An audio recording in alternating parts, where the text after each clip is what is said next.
Can you then impute a sinful deed to babes who on their mothers' bosoms bleed? Was then more vice in fallen Lisbon found than Paris, where voluptuous joys abound? Was less debauchery to London known, where opulence luxurious holds the throne? That is, I think, a rather good English translation of Voltaire's poem on the Lisbon disaster, which he wrote in December 1755, 1 month after an earthquake on the 1st of November, which was All Saints' Day, had levelled Lisbon, reducing about 85% of the city to ruins, killing perhaps some 50,000 people. And Voltaire would return to the same question of how was it that such a disaster could happen? Were the philosophical explanations for why a good God could have permitted it to happen, were they justifiable? In an even more famous work, Candide, which he published 4 years after that in 1759. And one of the reasons, Dominic, why the Lisbon earthquake, which we will come to, was so upsetting for people, not just in Portugal, but across the whole of Europe, was that Lisbon at that point was a famously beautiful and opulent capital, because this country that at the end of our previous episode, we had left as a kingdom that had been absorbed into the broader fabric of the Kingdom of Spain, by the middle of the 18th century had not only regained its independence, but had really regained quite a lot of its mojo. It was importing vast quantities of gold, of diamonds, and it seemed that Portugal was back. So before we come to the great earthquake of Lisbon, we should go back and look at how it is that Portugal manages to kind of re-emerge as an independent state. So, Tom, yes, we ended the last episode with you very tantalizingly promising us the First World War, by which I don't imagine you mean the real First World War. You mean a previous First World War. The First World War is the Fourth World War. This is the proper First World War. But before we get into the First World War, let's just quickly set the scene.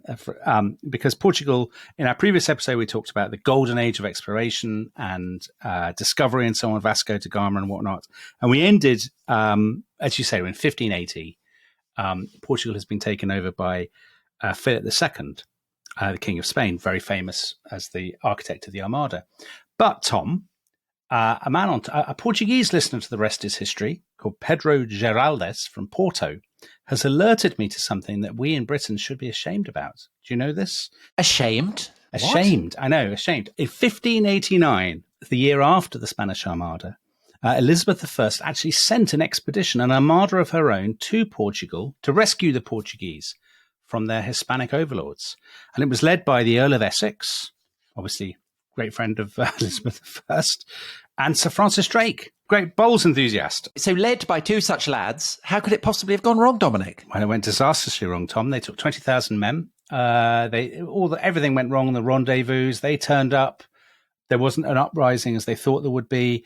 So basically, they got distracted and they did that classic kind of Crusader-style thing of sacking some Portuguese towns themselves. Right. Just sort of making a nuisance of themselves and annoying the locals. So they'd been sent to rescue the Portuguese, and then they turn on the Portuguese because they don't know what else to do. And then they went home. And there are lots of people who've been waiting for them very excitedly, sort of Portuguese patriots. And Francis Drake and the Earl of Essex completely let them down. They were waiting, I think, in a place called Peniche.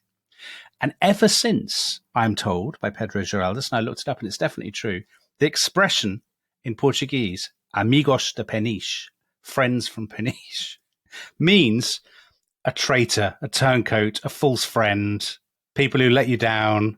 And that's us. I don't think that this is the kind of detail that we should be including in this podcast. Well, why do you hate England, Dominic?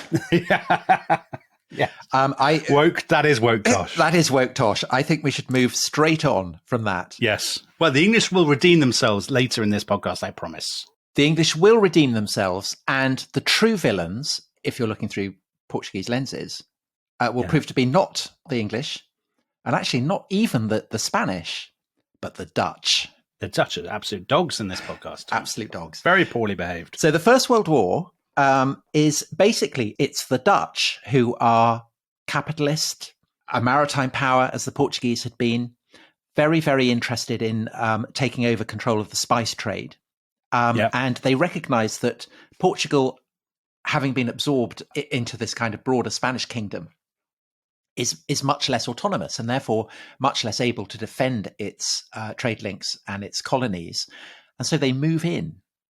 And as I say, the focus is really spice. And so the other name for this is called the Dutch-Portuguese War, but it's also known as the Spice War. But I think you can properly say this is the First World War, in the sense that this is a war that spans the entire globe. So it basically, it's a war fought over all the Portuguese colonies from Brazil, Angola, the East Indies, Malaysia. So an incredible conflict. And it rumbles on for the first 6 decades of the 17th century. Unbelievably long, isn't it? I mean, 60 years. And basically the Spanish, they don't pull their weight. And so this fuels a kind of escalating sense of resentment in Portugal. That also then combines with a sense that the Spanish economy and the Spanish state is really facing trouble. And so you start to get this kind of mood of insurrection in Portugal by the 1630s. Yeah, so I suppose if Portugal had been autonomous, completely autonomous, maybe some sort of alliance with England is traditional. I mean, despite the peniche business, and I think we would have done the right thing. I think, well, taken over Portugal's colonies for ourselves? No, we'd have stepped in and stood by our ally and fought off the Dutch. Maybe we would. I mean, the Spanish, it's not sort of tyranny under the Spanish, is it? Because as we said in the last podcast, Portugal maintains its own institutions. It's a union of the crowns rather than a union of countries.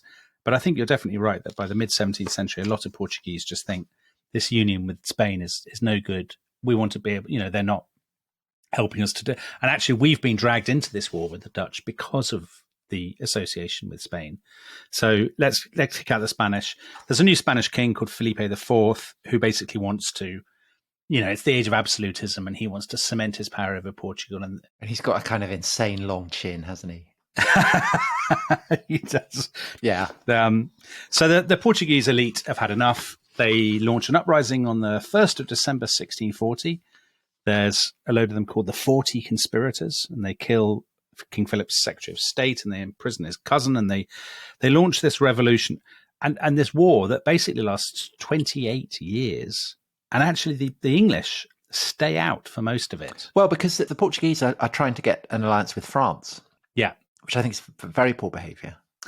Yes. Because France is by far, is absolutely the preponderant power in Europe at this time.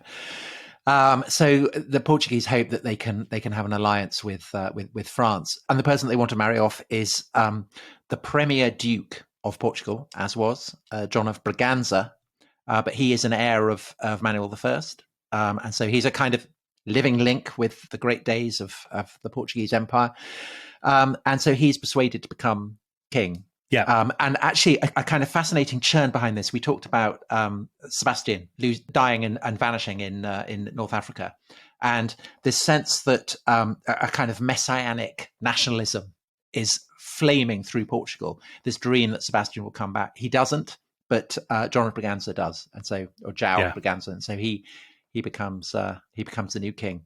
But of course, the great thing about him, for Anglo-Saxon, for English listeners, is his daughter marries Charles II, the Merry Monarch. So in 1660, in England and Scotland, Charles II is restored, and then the English do get involved. And we'll come to that in a second. But obviously, Catherine of Braganza, I mean, she's not the best treated wife, I think it's fair to say, in no, she's not. English royal history. She's famous because I don't think it's true that she introduces tea to England, because Samuel Pepys certainly was drinking tea before she pitched up, but she definitely popularizes, she's a great tea drinker. Obviously the Portuguese would be very interested in tea because of their links with the spice trade and all that sort of business.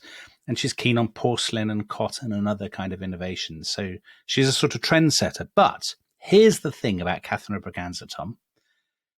Do you know what connects Catherine of Braganza and Donald J. Trump, former president of the United States? No.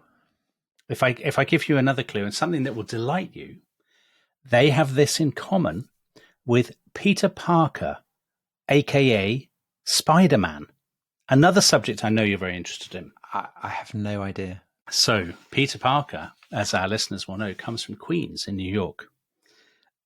Queens is supposedly named after Catherine of Braganza. It was established in 1683 when she was the queen. Wow. And in 1983, Tom, the Portuguese American Friends of Queen Catherine wanted to set up a statue of Catherine of Braganza in Queens to celebrate their Portuguese heritage. And they enlisted the support of absolute top businessmen, top entrepreneur, somebody who knows more about business, statues, and Portuguese history than almost anybody. And that man was the future president, Donald Trump. And it will amaze you, Tom, to hear that after his involvement, the statue was never built. Oh, why was that?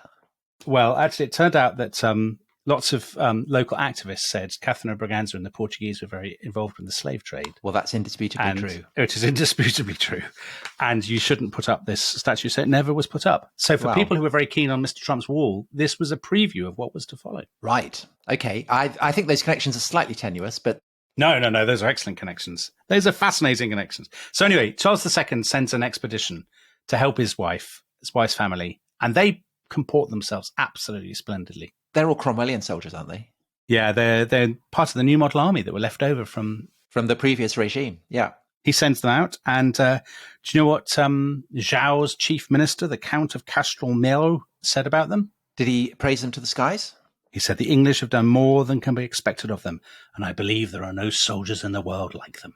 Well, that's splendid stuff. So the stain of 1589 is wiped away. And the alliance was polished up and blazed anew. And also another tremendous symbol of Anglo-Portuguese amity. She, as part of her dowry, she gives England what will become the city of Bombay. So Mumbai. That's very impressive. I didn't know that, Tom. Yeah, and so good for Catherine of Braganza. And so what you have there is a sense of an alliance between England, the old alliance between England and Portugal, but is now starting to have global ramifications because it's shortly after this Anglo-Portuguese alliance has been refurbished that essentially the First World War, aka the Spice War, the Dutch-Portuguese War, comes to an end, and Portugal has to give up quite a lot of its colonies, so loses the Cape of Good Hope. So that's hence that's why you get Boers in South Africa rather than Portuguese settlers.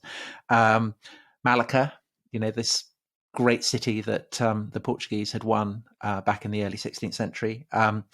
Ceylon, so Sri Lanka as is now, the Malabar Coast. So all that goes to the Dutch. But the Portuguese are able to keep, crucially, they're able to keep Macau, which remains a long-term colony, Goa, Angola, and the jewel in the Portuguese crown, Brazil. Yes. So Brazil is a really interesting one, isn't it? Because Brazil is, as it were, colonized later than some other Latin American countries. And much of it is obviously not effectively going to be westernized, if that's not, that's completely the wrong word, but you know what I mean, for decades, if not centuries.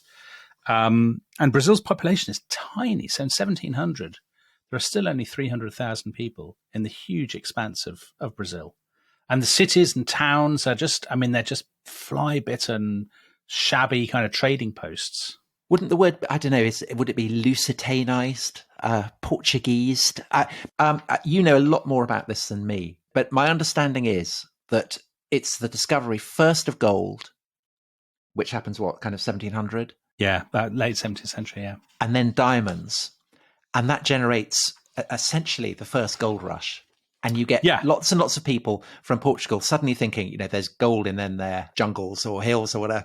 And so they all go flooding across the Atlantic. And it's that process of settlement that essentially introduces to Brazil, it kind of beds down Portuguese language, Catholicism, all those kind of, cultural trends, all that kind of stuff. So that to this day, Brazil remains shaped by that huge influx. Yeah, I think that's absolutely right. And so there's obviously the sugar plantations that have been there already. But you're right, there's the discovery of the gold. There's the gold mines in the state of Minas Gerais, which means general mines. And I said the population of Brazil was about 300,000 in 1700. In 100 years, it increases tenfold. So it's about 3 million by 1800, which gives you some, it's still quite small, but it gives you that some sense of the sort of the trend, I suppose.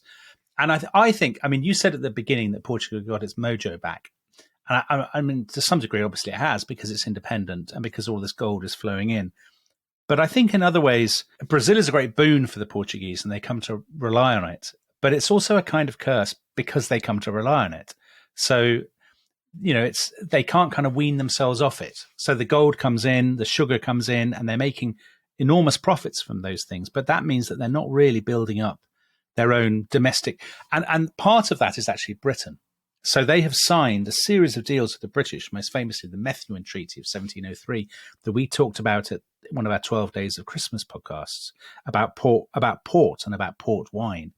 So that treaty basically, it's very much to Britain's advantage. Because basically the Portuguese don't put any tariffs on British cloth and the British don't put any tariffs on Portuguese wine, but it's the cloth that is the boom.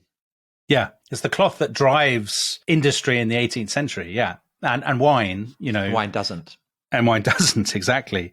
So, Portugal, there were about 3 million people in Portugal by the mid-18th century, but it's very, very agricultural. There's only 2 cities worthy of the name, really, Lisbon and Porto, and Porto is dominated by the sort of the export and import trade with Britain. So there's a sense, I think, in the mid-18th century that the image that Portugal had 100 or 200 years before as one of the great shapers of globalization has kind of begun to fade by the mid-18th century. There's a sense of, I think, of growing backwardness. Isn't there also a problem that the Portuguese royal family are entitled to a fifth of the gold that comes in? So it absolutely embeds colossal inequalities. Yeah. And then on top of that, you have, I suppose, so many people are going across to Brazil that you're starting to lose a kind of working population in Portugal. I suppose so. There's a bit of a drain, yeah. And then actually, when you read about the English settlers, British settlers in Portugal, and we've been talking about this wonderful alliance and being very sentimental about it, but essentially, when you read about it, it's a kind of neo-colonialism, isn't it? Yeah, it is. Because they come to be known as the factory, the English trading community in Lisbon, and they have all these rights that are felt by many Portuguese to be humiliating because the British the British are Protestant, and so they are a kind of standing offence to everything that the Inquisition represents, which is still going strong at this point. So I think maybe saying that Portugal has got its mojo back was the wrong way, but it's a kind of classic example, I suppose, of the way in which people talk about empire, overseas possessions being a kind of curse. Yeah, in a way. It's a very complicated picture, isn't it? Because on the one hand, I think it's reminiscent of countries like Argentina. So on the one hand, the Portuguese, there are people who resent the English and who resent their sort of sense of neo-colonial dependency. And of course, at the same time, they admire the English. They see the English as the most modern, the most advanced, and a sort of a model. And the classic example of somebody like that is a guy who's best known as the Marques de Pombal. So he's the defining Portuguese statesman of the mid 18th century, and we're going to come back now to eventually to Voltaire and his earthquake. So the Marques de Pombal is born Sebastião José de Carvalho e Melo, I think it is, and he's born in 1699. He's the son of a nobleman. He studies at the great Portuguese University of Coimbra, the great kind of medieval foundation, basically the only university in Portugal at that time. He elopes with a noblewoman. Isn't she Austrian? Yes, she's the niece of a Portuguese count. And they go off and they run off and get married. But he's appointed as ambassador to Britain. And actually, he's in Britain for 7 years and he's a fellow of the Royal Society. And he's really interested. He sort of travels around looking at British industry and British science and all these things. And he has this great vision of a modernized, sort of anglicized, I suppose. But also a kind of enlightenment. He's a kind of militant enlightenment figure, kind of quite radical and quite brutal. So he comes back and he becomes first minister, doesn't he? And he launches this really very brutal attack on the nobility. So the greatest nobleman in Portugal, the Duke of Aveiro, has his palace destroyed, and then very cool behaviour. He sows the Duke's garden with salt. Which is kind of very Assyrian behaviour. Yes. And then there's this unfortunate Marquis, the Marquis of Tavora, who is literally broken on the wheel. And then his wife has their children executed in front of her. and other members of the nobility are imprisoned for up to 20 years. So, I mean, this is kind of an assault on the nobility comparable to what will happen in the French Revolution. And then there's an attack on the church. So he presides over the expulsion of the Jesuits, who were very much the kind of, the cutting edge of the Catholic Church. He brings science and mathematics into the curriculum at Coimbra. So basically, he tries to rein in the kind of the Inquisition and effectively abolishes it. And he abolishes the racial discrimination that had previously existed between Jews who'd been forcibly converted, because he's aware, I think, that the expulsion of the Jews, which happened in the 17th century, 16th and 17th century, had been hugely to the disadvantage of Portugal. So, and they'd all gone to settle in Amsterdam. So the most famous descendant of Portuguese Jews who settled in Amsterdam is Spinoza, the great philosopher. So he's outlawing that.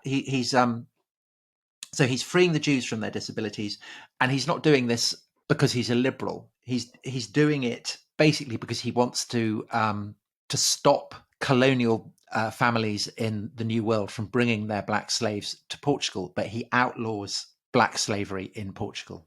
Yeah. So all of that it's very enlightenment, but it's done with a fair measure of brutality.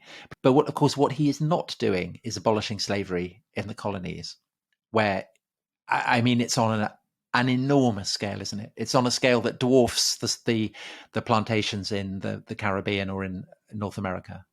Yeah, you're right to bring this up, actually, Tom, because it's so little known, I think, in the Anglo-Saxon world, where, the endless sort of conversations that we have about slavery and the involvement of Britain and the United States in the slave trade and so on. But one thing we actually, as you rightly say, we completely miss is that the Portuguese ship, I mean, nobody's exactly sure of the number, but it's between 4 and 5 million probably slaves to the New World. And to put that into context, the Portuguese shipped to Brazil probably 10 times as many African slaves as are ever shipped to the United States of America. I mean, an astonishing figure. And maybe I'm wrong about this. We have quite a few Portuguese listeners, and I'd be interested to hear from them how much this is discussed and debated whether it's simply taken for granted and it's, they have, as it were, come to terms with it, or whether they've even had the conversation, the arguments, the endless sort of arguments that people have in Britain about it. And do they flagellate themselves about it, or do they just say, well, it was all in the past? I don't know. But obviously slavery is the single most important thing in shaping modern Brazil. And the legacy of it is still there in Brazil's racial politics today. So, yeah, it's a fascinating story and one not often told.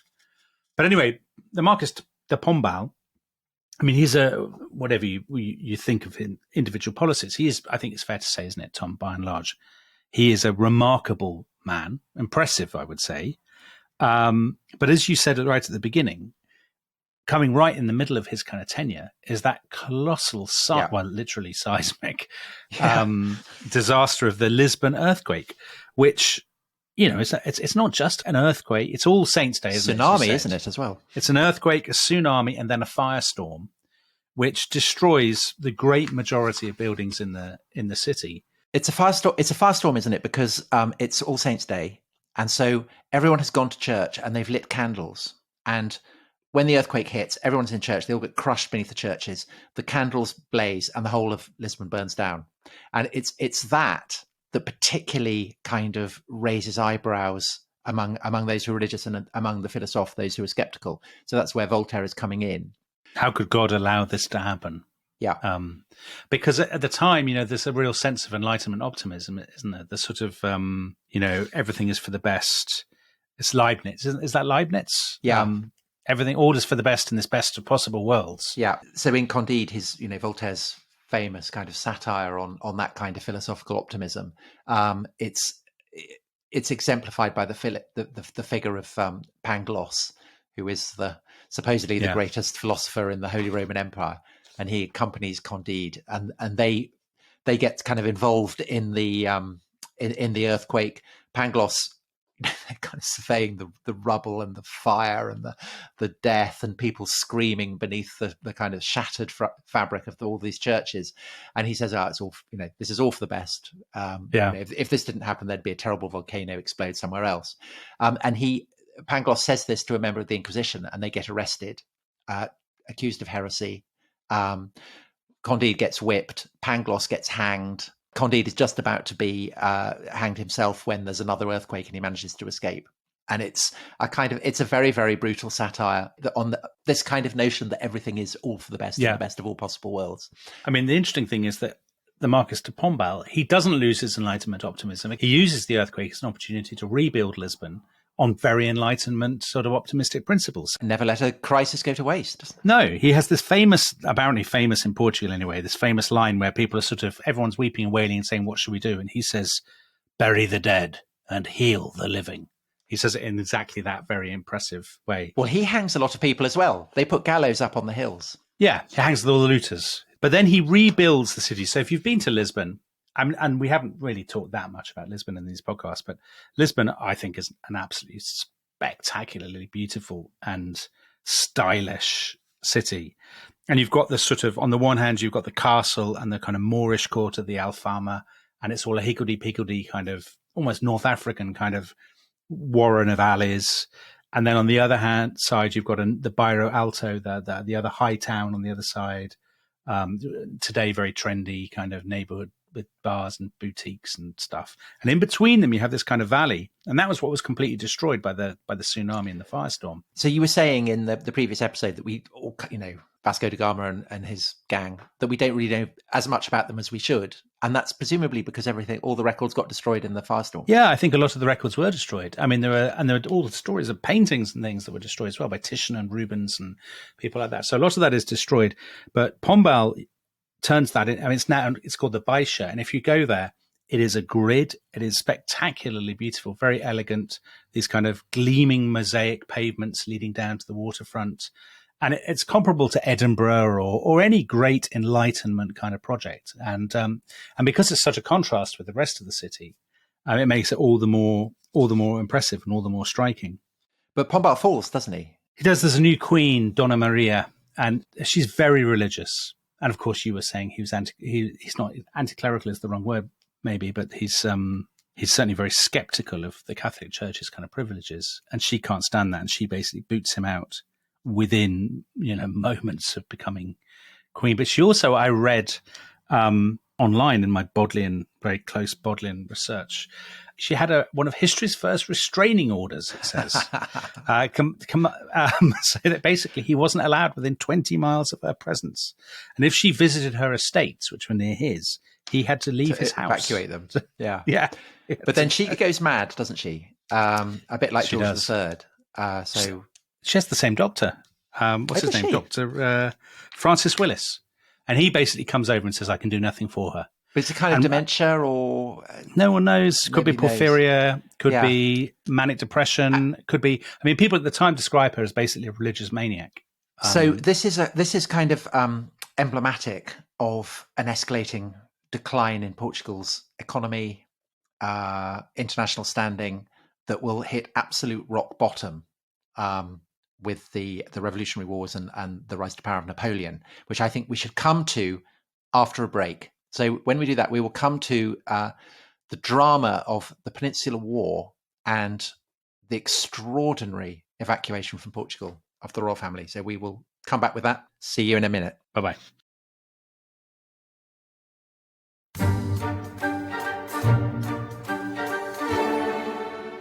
Hello, welcome back to the second half of the third episode in our epic history of Portugal. And Dominic, we have reached the early 19th century. And Dominic, Portugal, not in a good way, very much economically a bit on its uppers, but also, more importantly, menaced by Napoleon, because, of course, Portugal is the ally of Britain.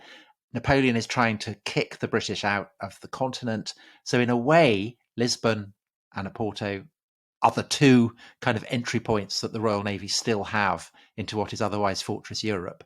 So a huge crisis for Portugal, because they basically have to choose between France and Britain, and offending either one is obviously, a nightmare. Yeah, they're stuck, really, the Portuguese. It's actually an issue. So in our fourth podcast, when we get to World War II, it's a not dissimilar position, actually, that that they have this alliance with Britain, but they feel they are trapped by a sort of belligerent, sort of menacing neighbour, in this case, France. But I mean, it's worth saying, isn't it, that the reason why the alliance with Britain is so important is that Portugal's links to Brazil are absolutely crucial to it, and the Royal Navy can guarantee those links. But Exactly. obviously the British don't have sufficient land forces, perhaps, to keep Portugal defendable from the French army. So actually, Napoleon has multiple. I mean, Napoleon very much not a friend, certainly not a friend of the rest of this rest is history presenter. And I think you're a bit unsound on Napoleon, but we will. I have my suspicions, but we'll come back to that when we do a big Napoleon series. I mean, God Almighty, how many episodes are we going to do on Napoleon? We did the French Revolution in one, so maybe half. Well, we did Napoleon in Egypt, didn't we? So we have started on that. We did. So Napoleon has already, when the time the crisis really comes to Portugal, Napoleon has actually already basically threatened and browbeaten the Portuguese once with his ally Spain.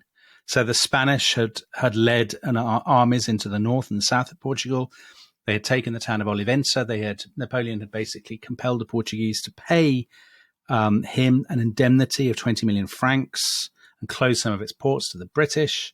But he comes back for more, and we're in 1807, and his ambassador basically tells, so Dona Maria, because she's gone mad, is kind of out of the picture. So her son, Dom João, is basically the regent.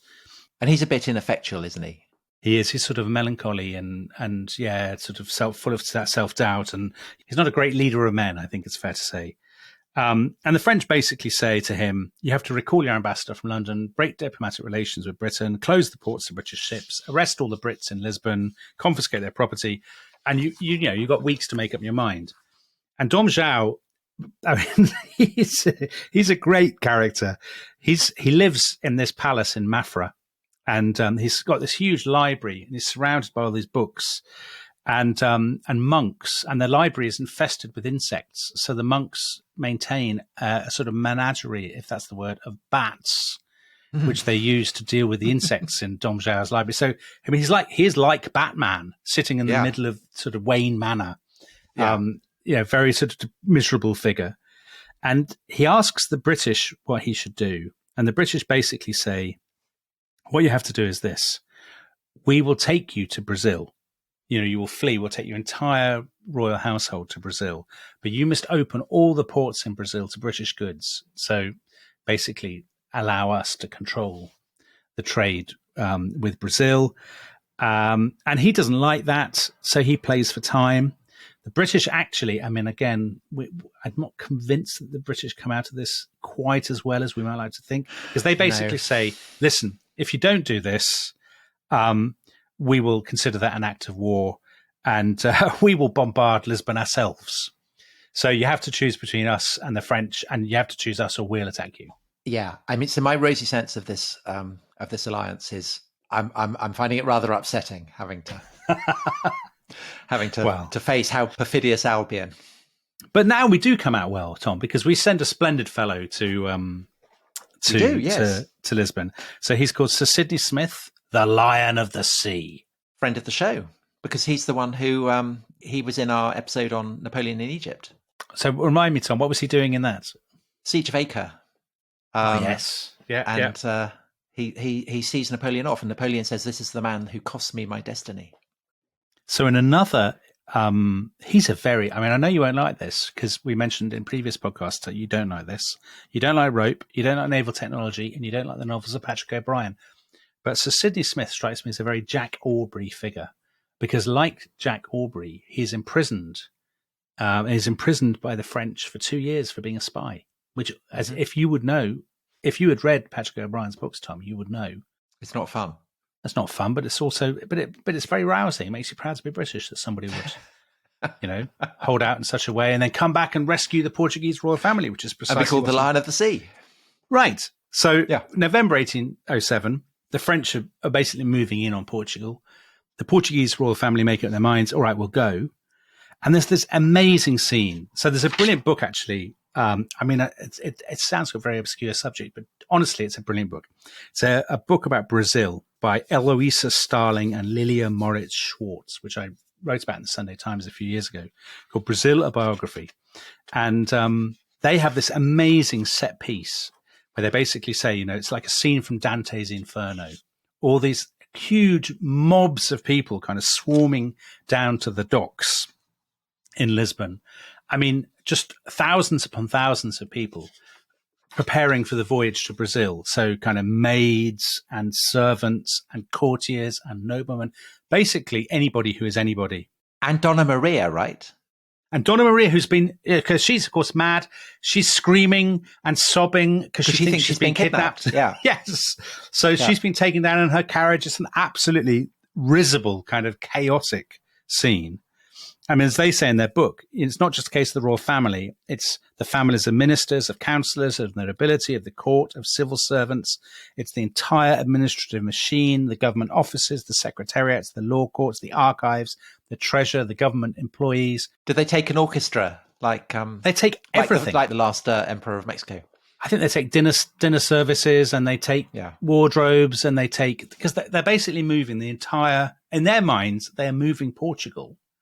The royal family, the sort of symbol of Portugal, across the Atlantic to Brazil. So about 15,000 people. They did what the British royal family didn't do in the Second World War.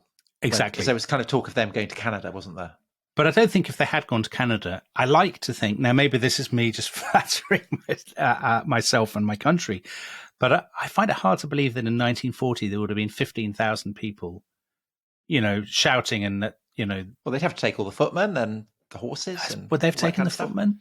I mean, maybe they would. I don't know. Don't know. I kind of imagine they'd have done it more discreetly in a more tweedy way. Yes. Do you not think? Yes. George VI? Yeah, probably. But anyway, they get on these ships. The British are escorting them. There are no beds. The crew is too small. What's it? So this is from that Brazil biography. It says, all the water was reserved for drinking, and even the ships that conducted the Prince Regent, the Queen, and the Princes were disgraceful and stank like pigsties. The ladies' hair became infested by fleas, obliging them to shave their heads. Thus the journey dragged on, monotonous, interminable. Apart from the distractions of watching the sails being hoisted and singing to guitars at sunset and on moonlit nights, there was nothing to do but play cards. And they're just doing this for weeks. When they arrive in Brazil, all the ladies of the court are bald. They must be, or shaven-headed anyway. Wow. Yeah. That's quite, I mean, what a spectacle. But then the spectacle is incredible because they get off, they have never been, no European royal has ever been to the New World. So they get off the ships and they arrive in Salvador, which is then, I think, effectively the capital of Brazil. And that's the great slave port, isn't it? It's a great slave port. So it is this huge slave market. It's basically a glorified slave market. And they get off. It is filthy. There are people crowding around. There's rubbish in the streets. It's muddy. There are strange plants and animals and all this sort of stuff. And for them, it is the culture shock of culture shocks. And meanwhile, because they've opened Brazil as part of the deal to British manufacturers, other ships are unloading these bizarre products that the British are forcing the Brazilians. So ice skates, ladies' shark fin corsets, warming pans, thick woolen blankets, and mathematical instruments. So all these things that are being made in, I don't know, Barnsley or something, are being shipped over, and the Brazilians have been forced to buy them. Oh, brilliant. A woolen blanket, just what I want. Yeah. Okay, so that's the scene in Brazil. Meanwhile, back in Portugal, high drama, because, of course, the French are moving against Portugal, and the British need to defend what is their bridgehead. Yeah, exactly. And so they send one of their top generals, don't they? Sir Arthur Wellesley, who... Do you know, is this his first appearance on The Rest is History? I think it might be, because, of course, Sir Arthur Wellesley will go on to become the Duke of Wellington. But this is really where he's been a general in India, hasn't he, and done great stuff there. But this is really his first experience of campaigning on the continent, and he does very well. So he does splendidly, Tom. He defeats the French. He signs the Convention of Sintra.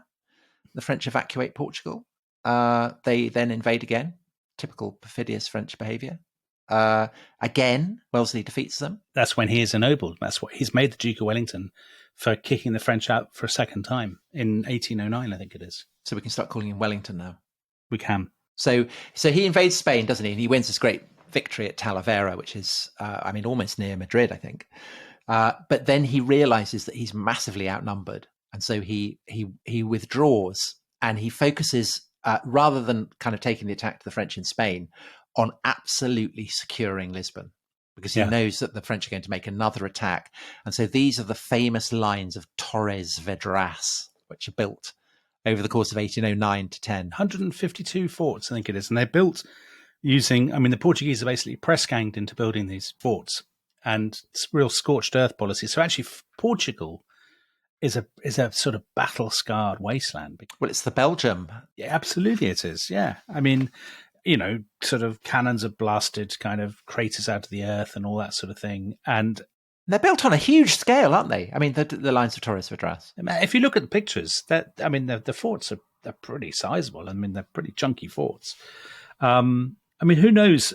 The Portuguese, I think, become increasingly Francophobic as the war goes on. As you would expect, you've been invaded 3 times in 3 years, basically. So, of course, any sense of sort of that the French might be their Republican liberators from the old regime has pretty much evaporated, I would say. As in Spain as well. Yeah, as it does in Spain as well. So the Peninsular War, a lot of the sort of major action takes place in Spain. And it's a very confused and sort of bloody story. Well, we should do an episode on that, shouldn't we? But from the point of view of Portugal, there is one last attempt by the French to capture Lisbon, and that's under basically one of the best marshals there is, Massena, who's Napoleon rates very, very highly, but he can't break through, and so the lines of Torres Vedras hold, and basically that ensures that Portugal will escape French conquest, and it ensures that the British will maintain their bridgehead, which is absolutely crucial. So so that's all going on. So you've now got Portugal and Brazil, rather than Portugal being the colonial power and Brazil a colony. Brazil is starting to basically become the kind of the center of this United Kingdom.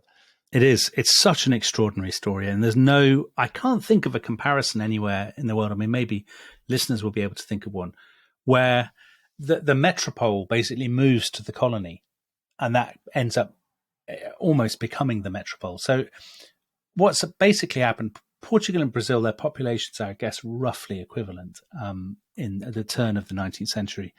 But the royal family have moved to Brazil, and when the war with Napoleon is over, Dom João, he doesn't come straight back to Portugal. He stays in Brazil, in Rio, and he elevates Brazil. So the kingdom is now called the United Kingdom of Portugal, Brazil, and the Algarves. So what are the Algarves? I thought there was just one. Well, I think maybe some islands are included in the Algarves. It's a bit like the multiple the 2 Sicilies. Or right. Okay. I think it always sounds better if you have a plural. Yes, it does. Yes. Doesn't it? I once had a children's history, a very old-fashioned children's history book, which said that there were multiple Britons, which is why ours was called Great Britain. Well, said there were 3 Britons. Do you know what they were? Canada? Yeah. So it was Britain, Brittany, and the wider Britain beyond the seas. Yeah. Very inspirational. Anyway, Dom João doesn't want to come home, and the Portuguese... And he doesn't want to take his coat off, does he? He refuses to take his coat off. And so that's a very important point. He kind of rips it on a fork or something. And so his chamberlains have to go and sew it up while he's asleep. So he's clearly not entirely on top of things by this point. His several forks short of a cutlery drawer or whatever. Yes. So meanwhile in Portugal, so the Portuguese are obviously gutted that the royal family has gone to Brazil and won't come home, but also they've sort of lost their status in their own empire. And there's a sort of depression at the end of the Napoleonic Wars. There were harvest failures. As we know, we've talked before about the sort of climatic conditions of the early 19th century, sort of year without a summer or whatever it is, and all this stuff. Their currency is in sort of meltdown. They've got high inflation. They basically say the Brazilians don't care about us. They don't send us anything. And there's this increasing ferment, this sort of liberal ferment, where they say that, the royal family should come back to Portugal and they should swear a constitution that basically will first of all, will give sort of liberal elites more power. So part of that liberal constitutionalism of the 19th century. But also, we absolutely want it to be clear that we're the top dogs, not the Brazilians. The return of the king. That's what they want. They want the return of the king. And you know, the big people in this, so a very big thing in this is Freemasonry. So, then always up to no good. Well, Masonic societies are very big among the sort of Portuguese enlightened sort of upper classes and middle classes. So they're agitating for all this. And basically they demand that João comes back, which he does in April 1821. Still wearing his coat. He's still wearing his coat. He's absolutely gutted. He wanted to stay in Brazil because basically in Brazil he's got everything is kind of as he wants it. If he goes back to Europe, is the home of revolution. Europe is the home of political ferment and turbulence, and he'll be pushed around by all these Portuguese bigwigs. He doesn't want that. He's so sad, apparently, that he can't speak. But before he's lost the ability to speak, he says to his son Pedro, "You stay in Brazil as regent in Brazil, and basically, if they tell you to come back, if they try to take Brazil from you, you should declare independence or something." I mean, he's completely upfront about this. João comes back. The Portuguese browbeat him into this new constitution. He has to swear an oath of loyalty to the constitution. His wife refuses, so she's kind of stripped of her royal privileges. But now the Portuguese go further and they say, your son is still in Brazil. He needs to come back to Portugal as well. And this business of him being regent in Brazil is rubbish. He needs to scrap all that. The Brazilian Masons, actually, are very anti this. And they say, no. They invest him in Brazil with the title Defender of Brazil, Dom Pedro. Dom Pedro is a slightly useless man as well. He's been very highly educated, but everybody says he can't focus. He's always having affairs with people. He's sort of badly behaved. And it basically all comes to a head in the late summer of 1822. The Portuguese say, this is an absolute ultimatum. Pedro has to come back to Portugal. Pedro, unfortunately, has chronic diarrhea. So he's not cutting a very glamorous figure, but nevertheless, he gives this rousing speech in between sort of running rushing off to the toilet. In which he says, independence or death, and all this, which is generally what... Oh, Tom, I can't believe you did a sound effect on your first sound effect on The Rest is History. Well, and it was that. Everything. And what a one to do. So he gives the speech. He says independence or death, which I think that all Latin American people say when they're declaring independence. I think that's the law, isn't it? Yeah, by UN convention, you have to say independence or death. And they get independence because, of course, there's not really anything the Portuguese can do about it. They can't do anything. No, they haven't got. It's not like they've got a navy and an army that they can really use to crush the Brazilians. What's the attitude of the British to this? Because presumably their attitude really matters because they control the shipping lanes that enable Portugal and Brazil to communicate with each other. So really, the British act as mediators, and the British don't care whether the Portuguese run Brazil or not. What they want to do is to ensure their own commercial dominance in both places. So they can sell all their woolen blankets and their exactly, corsets and ice skates. But interestingly, for people who think that the British have not always behaved with distinction in the course of today's podcast, one of the sort of quid pro quos for the British agreeing that they will, the British basically mediate and they persuade the Portuguese to give Brazil their independence, to recognize Brazilian independence. One of the quid pro quos is that the British, this is the heyday really, abolitionism in Britain, the early 19th century. And they say, we want you to scrap slave trafficking, not necessarily abolish slavery within Brazil, but stop the slave trade. And the Brazilians, in a sort of very roundabout way, they kind of agree. So in 1831, they agree to a law that says basically when slaves arrive in Brazil, they will be considered free.